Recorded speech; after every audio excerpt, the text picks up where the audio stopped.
السلام عليكم يا شباب. بصوا، انا جالي هديه النهارده من صاحبي واخويا ابو مصطفى. بس البن اللي جالي ده انا والله ما عارف اقراه، ولا هو عارف ينطقها اصلا. وانا قررت ان انا اعمل منه بن حالا لسببين. السبب التاني ان هو ريحته جباره. يعني الريحه، انا عايز اقول لك الريحه خطيره جامده.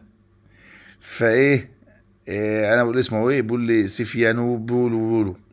سيفيانو بولبول سيفيانو بولو باولو. ايه يا عم الاسم الغريب ده يا عم؟ هو انت خايف تقول اسمه ايه؟ يا عم قول اسمه ايه. قول يا جدع انت. طب ما انا قلت اسمك انت اللي جايبه. مش هنزله الا لما بعدين. يلا قول اسمه ايه. سيفيا نوبلي. سيفه سيفيانوبلو. والله العظيم ما عرفت تقوله، والله ما عارف يقوله. عموما ايه، الريحه خطيره. خلونا نجرب ونقول لكم إيه هو الشكل العام للقهوه. جبار. الوش بتاعها ما شاء الله تقيل ومظبوط 100%. فاضل بقى الطعم. هنخلص واقول لكم الدنيا دي ماشيه ازاي.